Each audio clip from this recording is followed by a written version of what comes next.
بسم اللہ الرحمن الرحیم۔ حضرت ابو ایوب انصاری رضی اللہ عنہ سے روایت ہے، کسی سفر میں رسول اللہ صلی اللہ علیہ وآلہ وسلم کو ایک دیہاتی ملا۔ اس نے آپ کی اونٹنی کی لگام کو پکڑ کر کہا، اے محمد صلی اللہ علیہ وآلہ وسلم، مجھے کچھ ایسے چھوٹے موٹے کام بتاؤ جو مجھے جنت سے قریب کر دیں اور جہنم سے دور کر دیں۔ اس کی بات سن کر آپ صلی اللہ علیہ وآلہ وسلم ٹھہر گئے، پھر ایک نظر اپنے ساتھیوں پر ڈال کر کہا، اس دیہاتی کو اللہ کی طرف سے ایمان کی توفیق مل گئی ہے یا اس کو ہدایت مل گئی ہے۔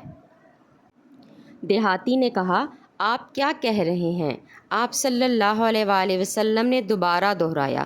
اس کے بعد آپ صلی اللہ علیہ وآلہ وسلم نے فرمایا، اگر تیری یہی خواہش ہے تو صرف اللہ کی عبادت کر، اس کے ساتھ کسی کو شریک نہ ٹھہرا، اور